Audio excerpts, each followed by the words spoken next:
अस्सलाम वालेकुम एवरीवन। आज जो हम कॉन्सेप्ट्स कवर करने जा रहे हैं वो कुछ ये है।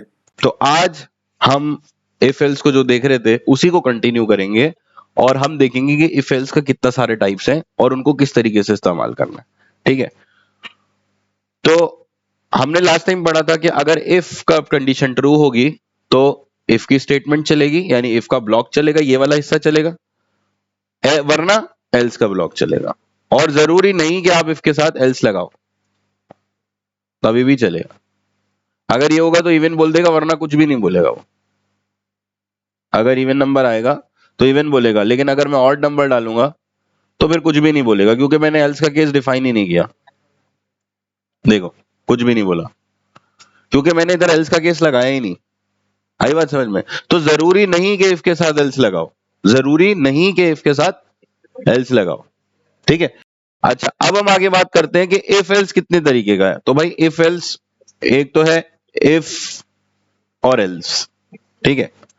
दूसरा है लेडर इफ एल्स, और तीसरा है नेस्टेड इफ एल्स। सही है भाई, तो तीन तरीके से इफ एल्स है। एक है आपका लेडर इफ एल्स, एक है आपका नेस्टेड इफ एल्स। ये नॉर्मल वाला इफ एल्स तो हमने देख लिया था, ठीक है, तो मैं इसको रिपीट नहीं करूंगा। आज हम देखेंगे लेडर इफ एल्स और नेस्टेड इफ एल्स। तो लेडर इफ एल्स क्या होता है? लेडर इफ एल्स ये होता है कि इफ फिर एल्स फिर इफ फिर एल्स फिर इफ फिर एल्स, यानी ये हो तो ये करो, वरना ये करो, वरना ये चेक करो, वरना ये चेक करो, ये चीजें होती रहे। अब इसकी सबसे अच्छी एग्जाम्पल आपको मैं ये दे सकता हूं लेडर इफ एल्स की, कि आपके पास आपने एक परसेंट नंबर बताया और उस नंबर के हिसाब से क्या ग्रेड, यानी आपने अपनी परसेंटेज दी और यह आपको बताएगा कि आपका ग्रेड क्या है। अगर आप यहां पे 50% देते हो तो आपका ग्रेड क्या होना चाहिए? सी।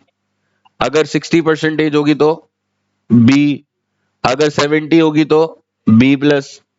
80 होगी तो ए, और 80 से अब 90 होगी तो ए प्लस।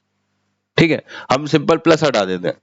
ठीक है, अभी फिलहाल तो 50 से लेके 60 तक, 50 तक, मतलब 40 से 50 तक हुई तो सी ग्रेड, और 50 से ऊपर यानी कि 50 से ऊपर 70 तक हुई तो बी ग्रेड, 70 से ऊपर 90 तक हुई या 100 तक हुई तो ए ग्रेड। ठीक है, सवाल समझ में आया? भाई एक रेंजेस बताइए, उसके हिसाब से ग्रेडिंग होगी। सही है, तो अब हम एक नंबर ले लेंगे। सबसे पहले हमारा वही रूल चलेगा कि सबसे पहले क्या करो, नंबर ले लो। तो परसेंटेज ले लेते हैं भाई, यूजर से परसेंटेज बता दो। ठीक है, परसेंटेज ले ली। सही, इंटीजर में ले रहे थे तो हम इसको डबल में ले लेते हैं। सही है, अब ये यहाँ पे रोएगा कि भाई मैं तो इंटीजर लेता हूं, मुझसे डबल लो, तो नेक्स्ट डबल कर दिया उसको। ठीक है, अब हम क्या करते हैं कि अगर अगर ये परसेंटेज अगर ये परसेंटेज बड़ी है किससे? 40 से बड़ी है या बराबर है, एंड परसेंटेज जो है वो छोटी है और बराबर है किससे? 40 से लेके 50 तक। ठीक, 50 तक है, चलो 49 कर लेते हैं आप, 49। सही है, तो क्या लिखो? C grade. ठीक है, अच्छा एल्स फिर इफ, एल्स के साथ फिर इफ, वरना अगर, अगर ये हो, अगर 40 से ज्यादा और 49 से कम हो तो सी ग्रेड, वरना अगर परसेंटेज किससे बड़ी हो? 50 से बड़ी हो या बराबर हो, एंड एंड परसेंटेज छोटी हो किससे? 70 कर लेता है। ठीक है, 70 से छोटी और बराबर, तो इसको 69 कर देते हैं। ठीक है, अगर परसेंटेज 50 से बड़ी और 69 से कम हो, यानी 69 तक हो, तो कौन सा ग्रेड है? B grade, C grade. वरना अगर परसेंटेज बड़ी है 70 से और एंड एंड छोटी और बराबर है 100 के,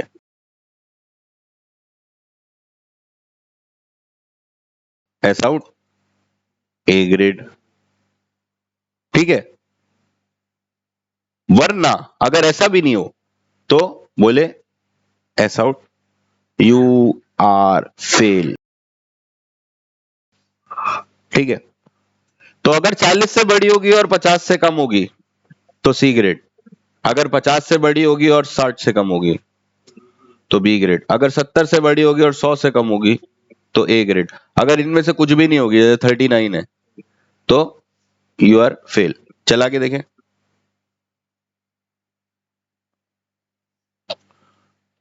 39, यू आर फेल्ड। अच्छा, अब दोबारा से चला के देखते हैं, और इस दफा हम क्या ग्रेड देते हैं इसको, 85, तो क्या आएगा, ए ग्रेड। अब मैं देखना चाहता हूं यार ये कोड चल कैसे रहा है, मैं देखना चाहता हूं ये कोड चल कैसे रहा है, इसको कैसे पता लग रहा है A grade, B grade, C grade. तो मैं लगाऊंगा डीबगर।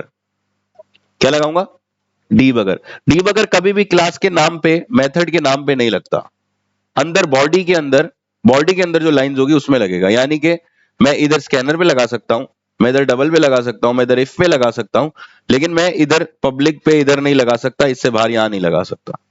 मैं क्लास के अंदर, इस मेन मेथड के अंदर कहीं भी लगा सकता हूं, पर इसके अंदर लगा सकता हूं, ठीक है। तो मैं इस इफ पे लगा लेता हूं, ये मैंने क्लिक कर दिया। कहां पे क्लिक किया, बस ये लाइन के साथ जो गैप है उस पर क्लिक कर दिया, और बजाय कि इसको ये प्ले बटन दबाने के, ये जो छोटा सा बग वाला बटन बना हुआ है ना, एक छोटा सा कीड़े वाला बटन, इस पे मैंने क्लिक कर दिया,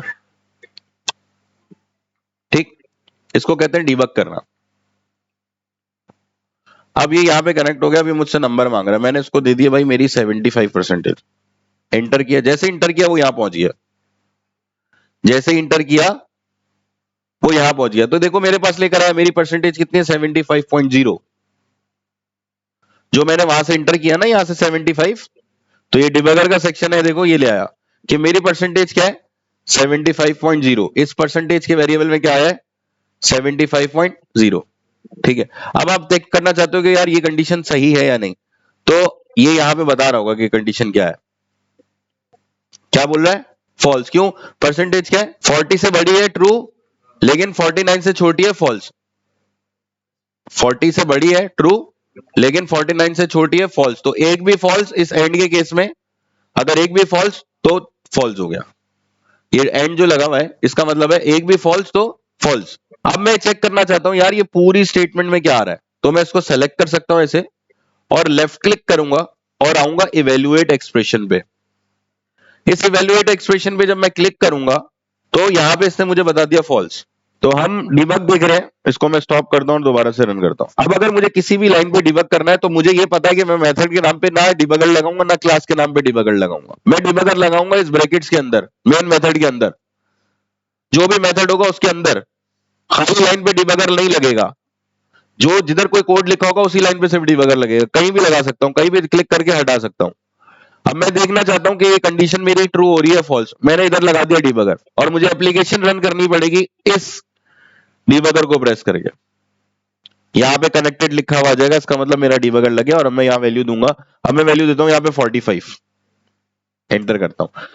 तो अब ये देखो यहाँ पे परसेंटेज में क्या वैल्यू आया, 45, और ये कंडीशन क्या होगी, 45 is greater than 40 but less than, और ये साथ में बता भी रहे क्या हो गई है, ट्रू। अब नेक्स्ट लाइन पे जाना है, नेक्स्ट लाइन पे कैसे जाते हैं, ये रहा जंप का बटन, या तो F8 दबा दो, ये रहा जंप का बटन, या तो F8 दबा दो, या तो ये जंप के ऊपर क्लिक करो, ठीक है। तो अब जैसे ही मैं जंप पे क्लिक करूंगा तो ये नेक्स्ट लाइन पे आ जाएगा, सही है, ठीक है, यहां तक कोई मसला। अब इसके बाद अगली लाइन क्या चलेगी, ये एल्स वाली, नहीं, इफ आया, इफ चल गया तो इसका एल्स चलेगा ही नहीं, ये सारा कुछ नहीं चलेगा, क्योंकि ये इफ ट्रू हो गया, इसका बॉडी चला, एल्स में जाएगा ही नहीं। अगर इफ नहीं चलता तो फिर इसका एल्स चेक करता, फिर ये नहीं होता तो फिर इसका एल्स चेक करता, फिर नहीं होता तो फिर ये एल्स आता। अभी डायरेक्ट कहां आ गया, इसके बाद जंप करके लाइन खत्म पे प्ले कर देता हूं, तो अब देखो मेरे आउटपुट में इसने बता दिया सी ग्रेड, ठीक है, और डिस्कनेक्ट हो गया डीबगर। अब मुझे दोबारा रन करना पड़ेगा इसको, तो इस पे क्लिक किया, अब वैल्यू देता हूं इसको मैं, क्या दूं वैल्यू, 89, एंटर। तो अब यहां पे देखो ये क्या आया, फॉल्स। नेक्स्ट लाइन पे जंप करूं, इस कंडीशन पे चेक किया तो ये कंडीशन भी क्या हो गई, फॉल्स। परसेंटेज 50 से बड़ी है, बड़ी तो है, लेकिन 69 से कम है, 69 से कम नहीं है, ठीक है, तो यहां पे फॉल्स। अब नेक्स्ट लाइन जंप करूंगा तो ये इफ फॉल्स हुआ तो क्या चलेगा, ये एल्स चलेगा।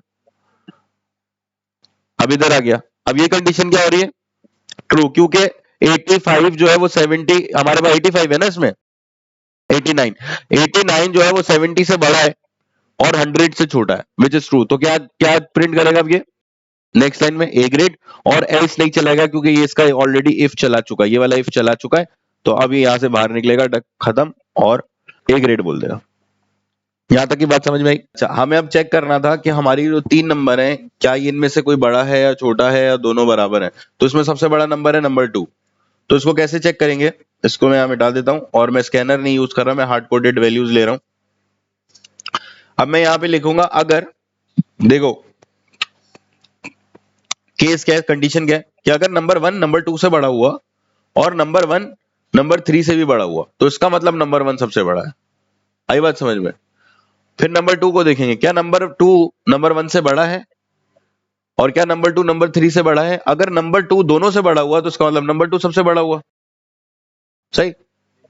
तो अब इसको मैं कैसे लिखूंगा यहाँ पे कि नंबर 1 अगर बड़ा होगा नंबर 2 से भी, एंड नंबर 1 बड़ा होगा नंबर 3 से भी। अगर नंबर 1 2 से भी बड़ा है, 3 से भी बड़ा है, इसका मतलब नंबर 1 सबसे बड़ा है।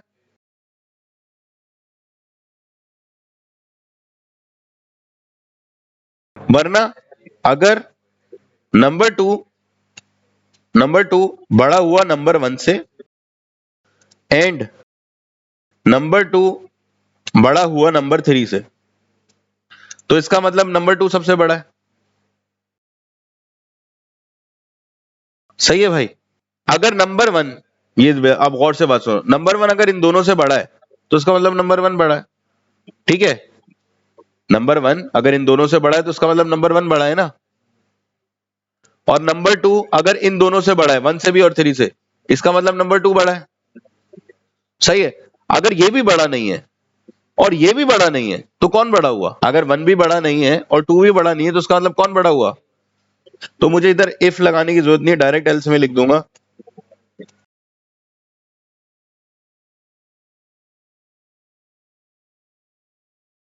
ठीक है, अगर आपने इफ लगा लिया तो कोई मसला नहीं है। लेकिन देखो सिचुएशन ऐसे, फर्ज करो ये 3 बच्चे हैं, सही है, और इन तीनों ने चोरी की है, चोरी के टाइम पे तीनों पकड़े गए हैं। पहले के पास चेक करी चाबी है कि नहीं है, तो पहले के पास से चाबी नहीं निकली, ठीक है। दूसरे से पास चेक करी चाबी है कि नहीं है, तो दूसरे के पास से भी चाबी नहीं निकली, तो इसका मतलब लाजमी है किसके पास होगी, तीसरे के पास हो, सही है। तो यही वाली बात करिए, अगर नंबर 1 सबसे बड़ा नहीं है तो नंबर 2 होगा, तो नंबर 2 भी अगर सबसे बड़ा नहीं है, नंबर 1 भी सबसे बड़ा नहीं है, नंबर 2 भी सबसे बड़ा नहीं है, तो उसका मतलब जाहिर सी बात है नंबर 3 सबसे बड़ा होगा। आई बात समझ में। तो इसको बड़ा कर लेते हैं अभी, और इसको रन करके चेक कर लेते हैं। तो अभी क्या बोलेगा, नंबर 3 इज ग्रेटर, समझ में आ गई बात। अच्छा, अब अगर मैं नंबर 3 इज ग्रेटर हो गया, अब अगर मैं इसको 10 कर दूं तो अब कौन बड़ा है, तो अब बोलेगा नंबर 1 इज ग्रेटर, क्योंकि नंबर 1 2 से भी बड़ा है और नंबर 1 3 से भी बड़ा है, ठीक है। अब अगर मैं इसको कर दूं 25, तो अब कौन बड़ा है, नंबर 2, क्योंकि नंबर 2 1 से भी बड़ा है, नंबर 2 जो है वो 1 से भी बड़ा है और नंबर 2 3 से भी बड़ा है, तो इसका मतलब नंबर 2 सबसे बड़ा हुआ। और अगर इसको मैं कर दूं 70, तो अब कौन बड़ा है, नंबर 1 सबसे बड़ा है नहीं, नंबर 2 सबसे बड़ा है नहीं, तो जाहिर सी बात है आखिरी कौन बचा, नंबर 3 सबसे बड़ा हो गया। आ रही बात समझ में। अब दूसरा सवाल मैंने किया था, दूसरा सवाल ये किया था कि एक इनपुट ले लो, आपके घर वालों ने भेजा आपको चिप्स लेकर आने के लिए, ठीक है, आपके घर वालों ने बोला आपको चिप्स का एक आइटम लेकर आने के लिए, और उन्होंने ये बोला है कि सबसे पहले देख करना कि लेज है कि नहीं, अगर लेज ना मिले तो कर्लीज ले आना, और अगर कर्लीज ना मिले तो वेवी ले आना, और अगर वेवी भी नहीं मिले तो फिर चीटोस देख लेना, अगर चीटोस भी नहीं मिले, सारे नहीं मिले, तो फिर घर वापस आ जाना, ठीक है। तो अब हम करते हैं, सबसे पहले स्कैनर से एक वैल्यू ले लें, scanner SC is equal to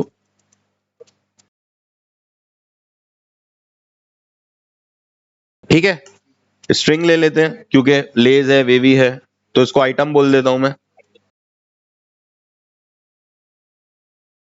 ठीक है, अगर आइटम इक्वल इग्नोर केस क्यों लगा है, क्योंकि ये नॉन प्रिमिटिव टाइप है, इसमें इक्वल्स टू से नहीं चलेगा। अगर आइटम में आया लेज तो क्या करना, लेज ले आना, वरना अगर अगर लेज नहीं हुआ तो क्या चेक करना, item dot equal ignore case Curlies, तो कर्लीज ले आना।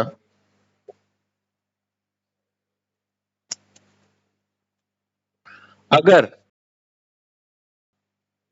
अगर आइटम में कर्लीज भी नहीं हो, अगर फॉर एन एग्जाम्पल, तो फिर क्या लेकर आना, वेवी। वेवी हुआ तो, अगर वेवी हुआ तो वेवी ले आना, वरना अगर